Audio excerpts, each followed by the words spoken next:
Hi welcome to my channel. So ನಾನು ಇವತ್ತೊಂದು product ಬಗ್ಗೆ ನಿಮಗೆ ತಿಳಿಸ್ಕೊಡ್ಬೇಕು ಅಂತ ಇದ್ದೀನಿ. ಸೊ ಇದು ರೀಕೋಡ್ ಅವ್ರದ್ದು ಮಾಯ್ಶ್ಚರೈಸರು ವಿತ್ ಗೋಟ್ ಮಿಲ್ಕ್ ಅಂತ.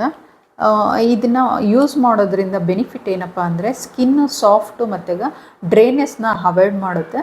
ಅದಲ್ಲದೆ ಟೈಟ್ನೆಸ್ ಕೊಡುತ್ತೆ. ಮೇಕಪ್ ಅಪ್ಲೈ ಮಾಡಿದ್ಮೇಲೆ ಸ್ಕಿನ್ ಏನಾಗುತ್ತೆ, ರಿಂಕಲ್ ಕಾಣುತ್ತೆ. ಅದೇ ಇದನ್ನು ಅಪ್ಲೈ ಮಾಡೋ ಮೇಕಪ್ ಬಿಫೋರು ಕ್ಲೆನ್ಸಿಂಗ್ ಆದಮೇಲೆ ಇದನ್ನು ಪ್ರೈಮರ್ ಇಲ್ದಲೇ ಇದನ್ನು ಯೂಸ್ ಮಾಡಿದ್ರೆ ಸ್ಕಿನ್ನು ಟೈಟ್ನೆಸ್ ಇರುತ್ತೆ, ಎಲ್ಲೂ ರಿಂಕಲ್ ಬರೋದಿಲ್ಲ, ಮತ್ತು ಮೇಕಪ್ ಕೂಡ ತುಂಬ ಲಾಂಗ್ ಲಾಸ್ಟಿಂಗ್ ಇರುತ್ತೆ. ಡಸ್ಟು ಮತ್ತು ಪೊಲ್ಯೂಷನ್ನು ವೆದರಿಂದ ಸ್ಕಿನ್ನು ಪ್ರೊಟೆಕ್ಟ್ ಆಗುತ್ತೆ. ಅದು ಅಲ್ಲದೆ ಇದು ಗೋಟ್ ಮಿಲ್ಕಿಂದ ಮಾಡಿರೋದ್ರಿಂದ ವಿಟಮಿನ್ ಎ ಮತ್ತು ಡಿ ತುಂಬ ರಿಚ್ ಆಗಿದೆ ಇದರೊಳಗೆ. ಇದು ಎಲ್ಲ ಥರ ಸ್ಕಿನ್ಗೂ ಇದನ್ನು ಯೂಸ್ ಮಾಡ್ಬೋದು.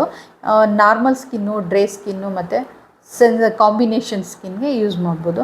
ಎಸ್ಪೆಷಲಿ ಆಯಿಲಿ ಸ್ಕಿನ್ ಇರೋರಾದರೆ ಇದನ್ನು ಲೈಟಾಗಿ ಅಪ್ಲೈ ಮಾಡಿದ್ರೆ ಒಳ್ಳೆಯದು. ಸೆನ್ಸಿಟಿವ್ ಸ್ಕಿನ್ ಇದ್ದರೆ ಒಂದು ಸತಿ ಪ್ಯಾಚ್ ಟೆಸ್ಟ್ ಮಾಡಿ ಯೂಸ್ ಮಾಡಿದ್ರೆ ತುಂಬ ಒಳ್ಳೆಯದು. ಸೊ ಇದ್ರ ಬಗ್ಗೆ ನಿಮಗೆ ಡೀಟೇಲಾಗಿ ಇನ್ನೂ ತಿಳ್ಕೊಬೇಕು ಅಂತ ಇದ್ದರೆ ಇದು ನಾನು ಡಿಸ್ಕ್ರಿಪ್ಷನಲ್ಲಿ ಆ್ಯಡ್ ಮಾಡಿರ್ತೀನಿ ಇದರ ಡೀಟೇಲ್ ಬಗ್ಗೆ. ಸೊ ಹೋಗಿ ನೀವು ಚೆಕ್ ಮಾಡ್ಬೋದು. ಇನ್ನೂ ಯಾರೆಲ್ಲ ನನ್ನ ಚಾನಲ್ಗೆ ಸಬ್ಸ್ಕ್ರೈಬ್ ಆಗಿಲ್ಲ ಅಂತ ಹೇಳಿದ್ರೆ ಸಬ್ಸ್ಕ್ರೈಬ್ ಮಾಡ್ಕೊಳ್ಳಿ, ಲೈಕ್ ಮಾಡಿ, ಕಮೆಂಟ್ ಮಾಡಿ. Thank you so much.